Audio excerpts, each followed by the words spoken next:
Hello. ঈদের তৃতীয় দিন আমরা ফ্যামিলির সবাই মিলে চলে গিয়েছিলাম ঢাকা থেকে একটু দূরে একটা রিসোর্টে।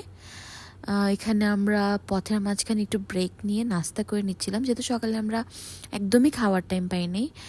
ভাইয়া যখন দেখলাম আমি ক্যামেরা অন করেছি, সে আমাকে দেখাচ্ছিল যে খুব মজা। দেখলাম একটা সিএনজিতে এটা লেখা, আমরা দেখে খুব হাসছিলাম। অ্যান্ড দেন আমরা পৌঁছে গেলাম। এটা হচ্ছে নক্ষত্রবাড়ি, এটা আই গেস গাজীপুর। হ্যাঁ, তারপর আমাদের একটা ওয়েলকাম ড্রিঙ্ক দিল, আমরা একটু ফটো তুললাম। অ্যান্ড দেন আমরা রুমে চাবি নিয়ে উপরে আসলাম। অ্যান্ড আমি ছোট্ট একটা রুম ট্যুর দিচ্ছিলাম আর কি। এখানে আমরা একদমই লাস্ট মোমেন্টে প্ল্যান করে এসেছি, সো অন্য কোনো রিসর্টে আমরা কিছুই পাচ্ছিলাম না। অ্যান্ড এখানে এসেও আমরা ওই কটেজগুলো মানে ভিলাগুলো ওগুলোও পাইনি। জাস্ট এই টাওয়ার বিল্ডিংয়ে আমরা 5টা রুম নিয়েছিলাম। 5টা রুম ওরা কোনোভাবে আমাদেরকে ম্যানেজ করে দিয়েছিল। আমরা গিয়েও দেখেছি পুরো মানুষে ভর্তি। তারপর জাস্ট আমি একটু পুরো রিসর্টের একটু ক্লিপ নিচ্ছিলাম। এখানে আমরা সবাই প্রিপারেশন নিব আর কি, যে আমরা একটু পুলে নামবো। অ্যান্ড এখানে দেখলাম লুঙ্গি নট অ্যালাউড, এটা দেখে একটু হাসি পাইছে। দেন আমরা সুইমিং পুলের জন্য রেডি হলাম। ওরা অলরেডি ওখানে ছিল। অ্যান্ড আমি তো সাঁতার পারি না, সো আমি জাস্ট পা ভিজাচ্ছিলাম। অ্যান্ড পরে একটু নেমেছিলাম, বাট আমার খুব ভয় লাগে আসলে, আমার ওয়াটার ফোবিয়া আছে।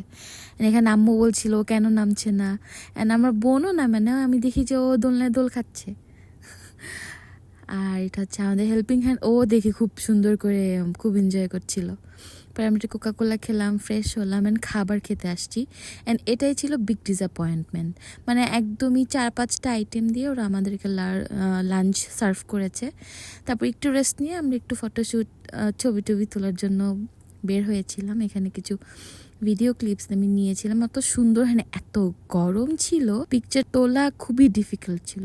ভালো লাগছে লোকেশনটা, এত অল্প সময়ের মধ্যে এইটাও পেয়েছি, এটাও অনেক কিছু। কারণ আমরা একদমই আগের দিন প্ল্যান করে পরের দিন আমরা ওখানে পৌঁছে গিয়েছিলাম। এক্সপিরিয়েন্স আমাদের মোটামুটি ছিল, নট গুড নট ব্যাড।